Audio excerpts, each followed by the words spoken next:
morning, viewers, and welcome to Economy and Politics Show. It's a Friday morning, December 18, 2020, as the week rounds up, and we take a look at technology and the nexus with politics and legislation.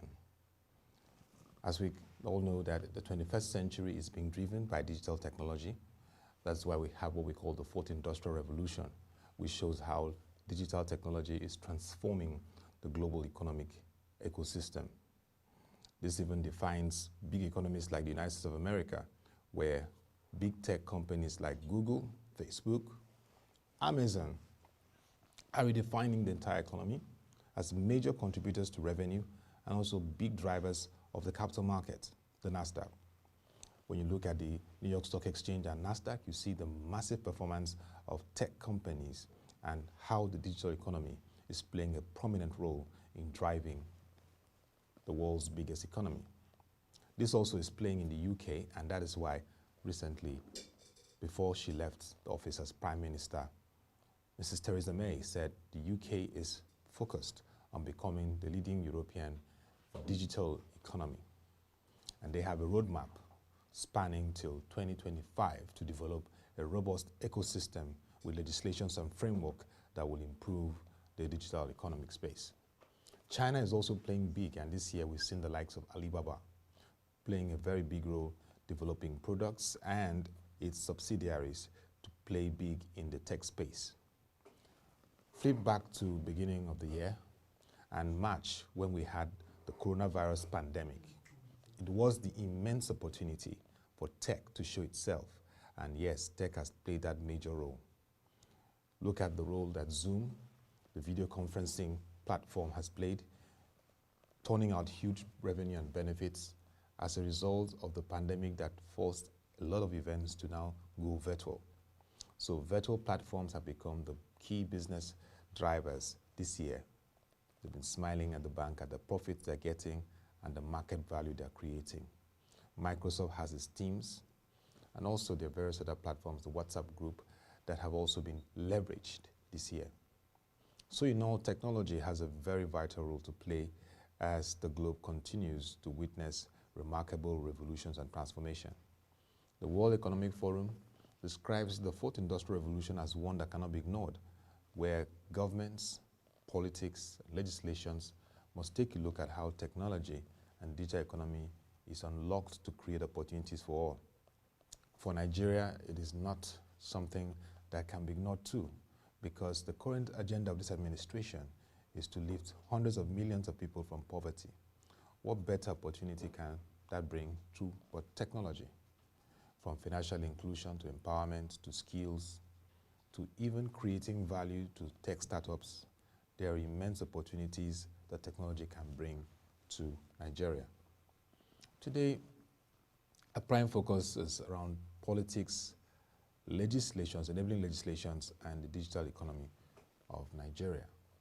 As we all know, Nigeria is Africa's largest populous nation and also the largest economy.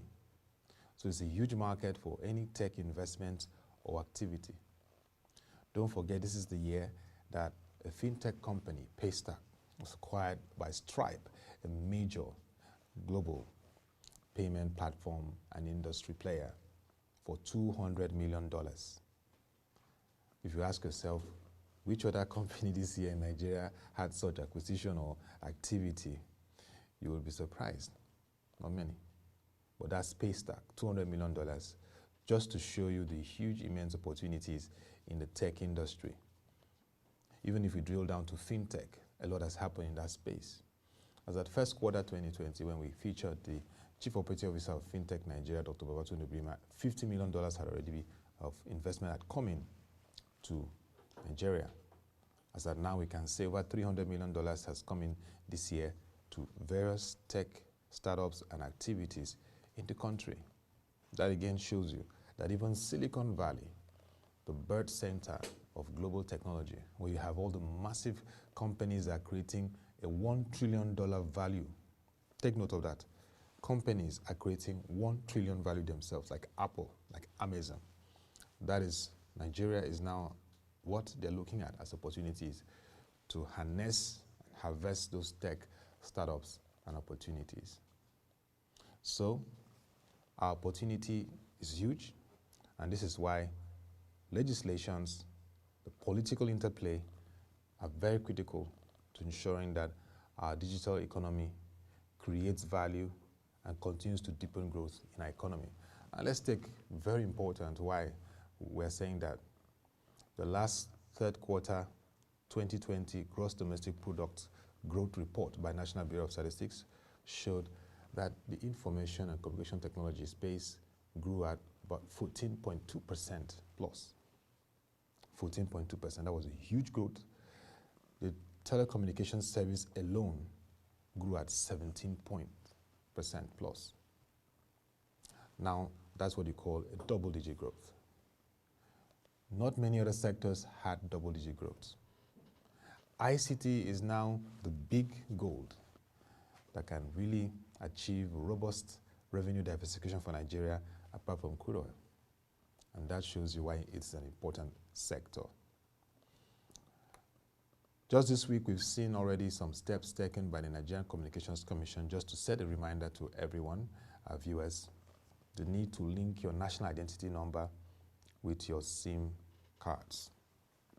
As part of efforts to ensure that we achieve national identity capture and harmonized data points in the country, which has been the clamor of all stakeholders. We have too many data points. Voter's card, driver's license, we have the national ID card, and of course we have the BVN for the bank verification number, and of course the SIM cards and identity. There is a need to harmonize data in a way that one single data point becomes our way of verification as citizens in the country. And so, as the Nigerian Communications Commission has issued initially this statement calling on all Nigerian subscribers on networks, mobile networks, to link their SIM cards with their national identity number, giving 2 weeks for this.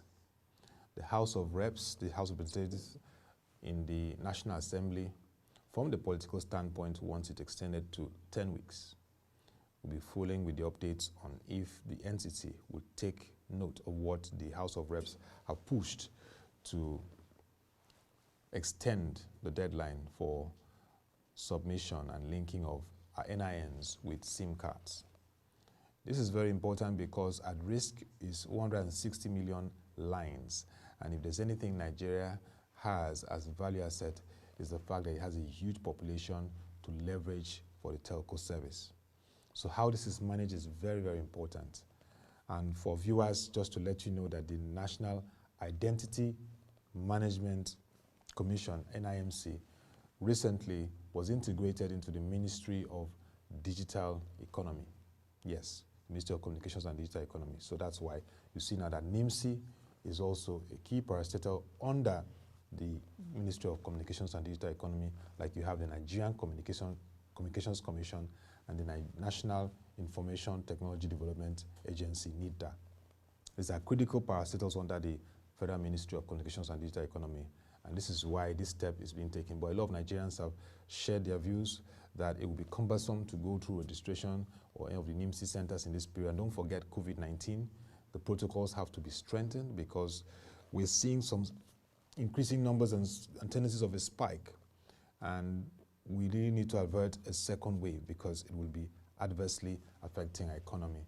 And so telcos are already taking the initiative. Some major telcos like Airtel and MTN are rolling out codes that subscribers can use to verify. So on 3 areas, I believe that first, the House of Representatives are on course in what they've said. I believe that NCC should extend the deadline in line with what the House of Reps have said. Second, all telcos should roll out these codes, like some have done already, and make it seamless for subscribers. And where some subscribers have not been registered or have issues, NIMC centers should be developed in a way that there's minimal contact and people can go and carry out activities without going through any rigor as we try to battle managing the COVID pandemic and also creating a seamless process for citizens, because a lot has happened this year and this connectivity should not be affected. Don't forget, how this particular issue is managed is critical because the ICT is our key growth driver in our economy now. Yes. And so if it's not managed effectively, it could have implications even on the sector's possibilities of continuing to drive growth for our nation and developing the economy. So it's very important that all stakeholders go back and look at the whole situation and ensure that everything is done seamlessly to promote and improve the state of our nation. Just to let viewers know that we had primed Mr. Shina Badaru, founder of Technology Times, to feature today. He's an expert, leading seasoned journalist in the tech space in Nigeria and sub-Saharan Africa. Some slight technological challenges, but if he comes on board, we'll feature him. If not, definitely, we'll always have him in subsequent editions to discuss around tech developments and legislations in the country. As we continue to see the opportunities in the tech space, digital economy, state governments are also leveraging the opportunities. In our last interview with Mr. Shina Badaru, there was that clarion call that for state governments, all citizens should call on their state governor to look at ways they can reduce the right-of-way charges and encourage investments in broadband technology, laying out of the fiber optics that can improve connectivity and deepen the digital economy. So far, we're seeing some investments in Lagos State. The first phase of those investments will take place from next year. We're seeing about 3,000 kilometers worth of fiber optics to be laid to help deepen the digital economy. According to the special advisor to the governor of Lagos State on Innovation and Technology, Mr. Latubosun Alake, this will help to improve government services, healthcare, and also education, learning for schools and public institutions. And so this, of course, will be one of the big investments to watch out for in 2021, where governments, subnational governments, are taking seriously the broadband economy, digital economy, and this again shows how politics and even legislations can help to improve that space. Interesting conversation we had with Mr. Alake at the last FinTech Social Meet 7.0, where he said there are plans to also bring together tech entrepreneurs, tech stakeholders in the state with the chairman of the committee, House of Assembly Committee on Technology. They are going to discuss ways in which legislations in Lagos State can help improve the businesses of tech players. And that's the way to go. I mean, this is what I want to see across other states in the country, where the House of Assembly Committee on Technology can engage stakeholders and the executive on how or what areas needs to be addressed to unlock the growth of the digital economy. And we hope to see such in next year. Also, for other states that are taking some very bold steps in terms of deepening the infrastructure for technology and digital economy, Ekiti State reduced its charges for right-of-way and broadband investments, and that's why today we've seen already prospects from telco companies, Odua Telco and other companies that are planning to invest and lay fiber optics in Ekiti State. Kaduna State also joined in reducing the right-of-way charges, making it possible for telcos to invest and other ICT companies in terms of infrastructure that will enable the digital economy. And Kwara State is also involved. So far, we're seeing some activities and prospects. 4 states, Lagos, Kwara, Kaduna, and Ekiti, taking the lead in terms of investment in the infrastructure required to unlock the digital economy. We hope that 32 other states who are doing various things would boost in terms of that area.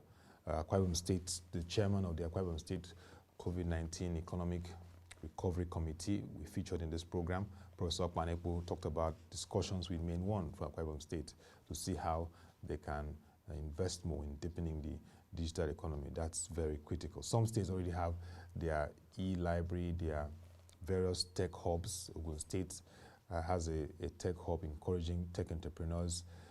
Other states are taking various measures, but the most important thing is that the infrastructure needs to be laid. The fiber optics, the broadband, deepening them becomes very important because that is how you can deepen a digital economy. Imagine cities in Nigeria having high-level connectivity. Anywhere you are, you can connect, you can surf, you can interact. That is how economies should be going forward. So the issues and the hassles of connectivity online is something that state governments must take seriously. So we put it to the Nigerian Governors Forum. They can really take this up more seriously by setting up a subcommittee on ensuring that broadband and infrastructure for deepening our digital economy is given top priority in 2021.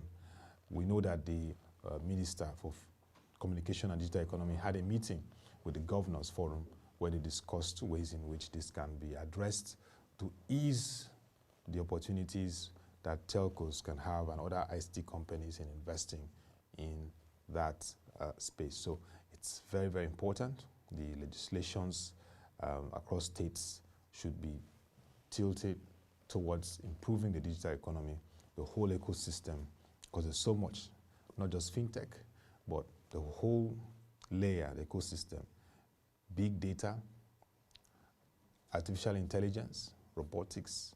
There's so much that can happen in that space, and this all ties to the infrastructure and what is really happening. In terms of the tech space, a lot has been happening this year, and one major takeaway is the need to leverage data. So the big question is how many states have robust data points that they can use to strategize and plan their activities. That is another area that legislation should improve in terms of data points and how to plan effectively. The COVID pandemic showed again the need to deepen data points because governments would have been able to leverage that to carry out their various intervention programs and know how to respond in terms of facilities. This year we've seen a lot in health tech because not just of the pandemic, but the need for Nigeria to strengthen its health infrastructure.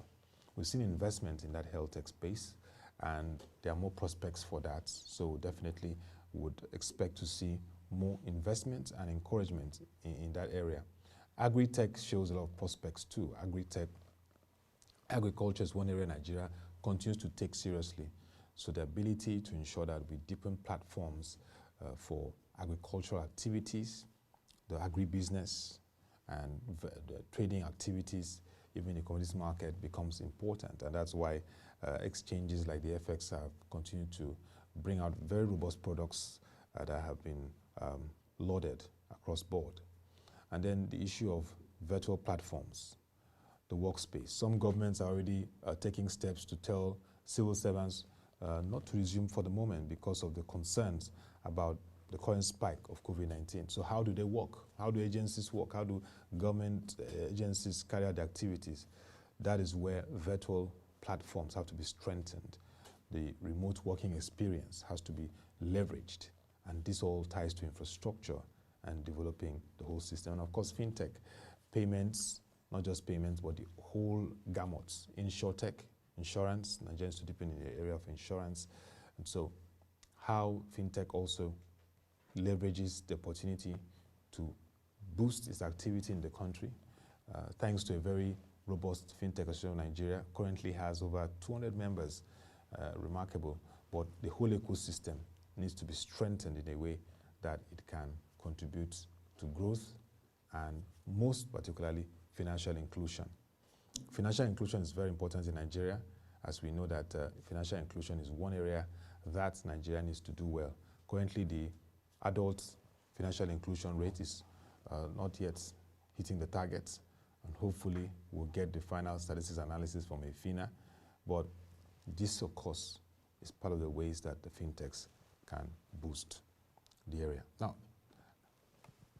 one final area we'd like to touch, which is an area that Nigeria has to take seriously as we continue to look at opportunities in the digital economy, is strengthening cybersecurity. Developed economies like the US, like the UK, like France, Canada, European Union, Asia, all know how important it is to boost and strengthen cybersecurity. This year we've seen several strands of cyber security concerns, cyber crimes affecting various institutions across the globe, and some individuals who have been brought to book for their alleged roles in cyber crimes. Nigeria must take it seriously as we also witness remarkable developments in the digital economy. We must invest also in cyber security, ensuring that our platforms and various infrastructures are all guaranteed, secured from any form of cyber hacks and attacks. This is very important because as we develop the whole ecosystem, cybersecurity must also be at the front burner. And this has to do with strengthening our regulations and laws and procedures, where the National Assembly and Executive come to play, and the Office of the National Security Advisor.